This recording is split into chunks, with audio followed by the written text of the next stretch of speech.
بسم اللہ الرحمن الرحیم۔ ام المومنین حضرت عائشہ صدیقہ رضی اللہ تعالی عنہا حضور پاک صلی اللہ تعالی علیہ وسلم کے نکاح میں شوال کے مہینے میں آئی اور شوال کے مہینے میں ہی آپ کی رخصتی ہوئی۔ حضرت ابو عمر فرماتے ہیں کہ ام المومنین اسی وجہ سے یہ بات پسند فرماتی تھی کہ ان کے خاندان اور دوسرے تعلق دار لوگوں کی خواتین بھی اپنے خامندوں کے پاس شوال کے مہینے میں ہی جائے۔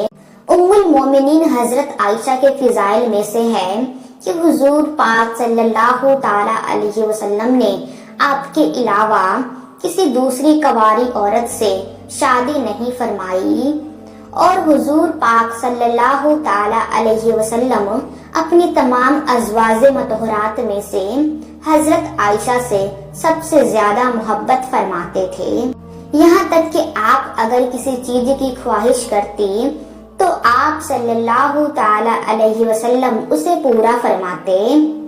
ایک سفر کا واقعہ ہے کہ جب حضور کریم صلی اللہ تعالی علیہ وسلم نے ام المومنین حضرت عائشہ رضی اللہ تعالی عنہا کو نہ پایا تو فرمایا، ہائے میری دلہن۔ یہ الفاظ امام رحمت اللہ علیہ نے نقل کیے ہیں۔ حضرت عائشہ رضی اللہ تعالی عنہا بہت بڑی عالمہ اور فصاحت کی دولت سے مالا مال تھی، نیز آپ نے اور رسول اللہ صلی اللہ تعالی علیہ وسلم نے باکثرت احادیث روایت کی ہے۔ آپ عرب کی تاریخ اور اشعار کی بھی بہت بڑی عالمہ تھی۔ یہی وجہ ہے کہ صحابہ اکرام اور تابعین کی بہت بڑی جماعت نے آپ سے احادیث روایت کی ہے۔ نبی کریم صلی اللہ تعالی علیہ وسلم نے حضرت عائشہ رضی اللہ تعالی عنہا کے لیے 2 راتیں مقرر رکھی تھی، ایک ان کی اپنی اور ایک حضرت ام المومنین حضرت عائشہ صدیقہ رضی اللہ تعالی عنہا کی، کیونکہ وہ بوڑھے ہو گئے تھے اور انہوں نے اپنی باری بھی حضرت عائشہ کو دے دی تھی، یعنی حضرت عائشہ ام المومنین حضرت خدیجہ کبریٰ رضی اللہ تعالی عنہا کے بعد ازواج میں سے خوش قسمت ترین ہیں کہ جنہوں نے اللہ کے نبی کے ساتھ اتنی زیادہ قربت نصیب فرمائی۔ حضرت عائشہ حضور کی رفاقت میں تقریباً 8 سال اور 5 ماہ رہی، لیکن اس تمام عرصے میں آپ کے یہاں کوئی اولاد نہ ہوئی۔ جب نبی کریم صلی اللہ تعالی علیہ وسلم کے صاحبزادے جناب سیدنا حضرت ابراہیم رضی اللہ تعالی عنہ کی حضرت ماریہ رضی اللہ تعالی عنہا کے بدن اقدس سے پیدائش ہوئی تو حضور کی باقی تمام بیویاں رشک کھانے لگی اور انہیں یہ بات گڑیا گزری۔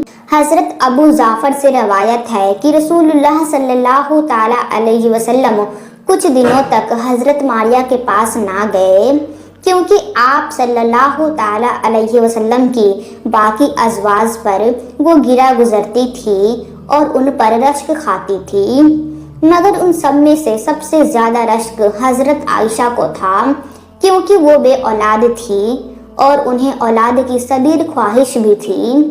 حضرت عائشہ رضی اللہ تعالی عنہ فرماتی ہے کہ جب حضرت ابراہیم پیدا ہوئے تو رسول اللہ صلی اللہ تعالی علیہ وسلم ان کو گود میں لیے میرے پاس آئے اور فرمایا، اے عائشہ میرے ساتھ اس کی شباہت کو دیکھو، یہ میرے ساتھ کتنا ملتا جلتا ہے۔ تو میں نے کہا، مجھے تو کوئی شباہت نہیں دکھائی دیتی۔ آپ صلی اللہ تعالی علیہ وسلم نے فرمایا، کیا تو نے اس کے گورے رنگ اور گوشت کو نہیں دیکھا؟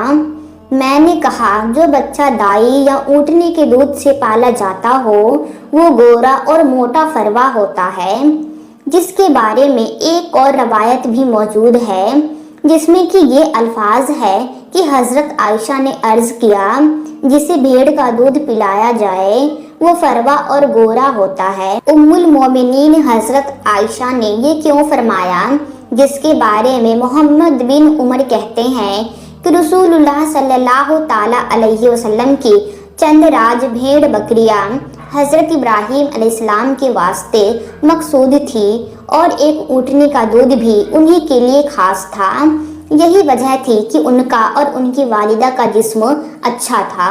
ناظرین، یہاں پر آپ کو ایک اور اہم بات بتاتے چلے کہ سیدنا عائشہ رضی اللہ تعالی عنہا کی کنیت ام عبداللہ تھی، لیکن عبداللہ آپ کی اولاد نہیں تھے بلکہ آپ کے بھانجے تھے، جو کہ حضرت عبداللہ بن زبیر رضی اللہ تعالی عنہ ہیں۔ جب ان کی ولادت ہوئی تو رسول اللہ صلی اللہ تعالی علیہ وسلم نے ان کے منہ میں اپنا لعاب شریف رکھا اور حضور پاک صلی اللہ تعالی علیہ وسلم نے حضرت عائشہ سے فرمایا، یہ عبداللہ ہے اور تم ام عبداللہ ہو۔ حضرت عائشہ فرماتی ہے کہ اس کے بعد سے ہمیشہ میری کنیت ام عبداللہ ہی رہی، جبکہ میری کوئی اولاد نہیں تھی۔ اس زمانے میں ایک اور روایت یہ بھی ملتی ہے کہ جتنا عرصہ حضرت عائشہ رضی اللہ تعالی عنہا حضور پاک کے ساتھ رہی، اس عرصے میں آپ کو ایک حمل بھی ہوا، لیکن کچھ عرصے کے بعد وہ حمل ضائع ہو گیا۔ چہرائے قادری امام احمد نقل کرتے ہیں کہ اس بات کی کوئی اصل نہیں، آپ کو ام عبداللہ صرف آپ کے بھانجے کی وجہ سے کہا جاتا تھا۔ ایک دن آپ نے اظہار حسرت حضور پاک صلی اللہ تعالی علیہ وسلم سے اس بارے میں عرض کی کہ اور خواتین نے تو اپنے سابقہ اولادوں پر اپنی اپنی کنیت رکھ لی ہے، میں اپنی کنیت کس کے نام پر رکھوں جبکہ میری تو کوئی اولاد نہیں؟ تو نبی کریم صلی اللہ تعالی علیہ وسلم نے فرمایا، تم اپنے بھانجے عبداللہ کے نام پر اپنی کنیت رکھو، جو کہ تمہاری بہن اسما بنت ابو بکر عبداللہ بنت عوام کے بیٹے ہیں۔ بس تب سے آپ کو ام عبداللہ کی کنیت سے پکارا جانے لگا۔ ناظرین، امید کرتی ہوں کہ آج کا واقعہ آپ کو بے حد پسند آیا ہوگا۔ پروردگار اعلیٰ سے دعا ہے کہ وہ آپ کی ہر دعا قبول فرمائے اور آپ سب پر ہمیشہ رحمت برسائے۔ تو پیارے دوستو، آج کے لیے بس اتنا ہی۔ اگر آپ کو ہماری ویڈیو پسند آئی ہو تو ویڈیو کو لائک ضرور کیجیے اور اسی طرح کے مزید اسلامک ویڈیو دیکھنے کے لیے ہمارے چینل کو ضرور سبسکرائب کر لیجیے۔ ہم ملتے ہیں آپ سے پھر کسی نئی ویڈیو کے ساتھ، تب تک کے لیے آپ اپنا خیال رکھیے۔ اللہ حافظ۔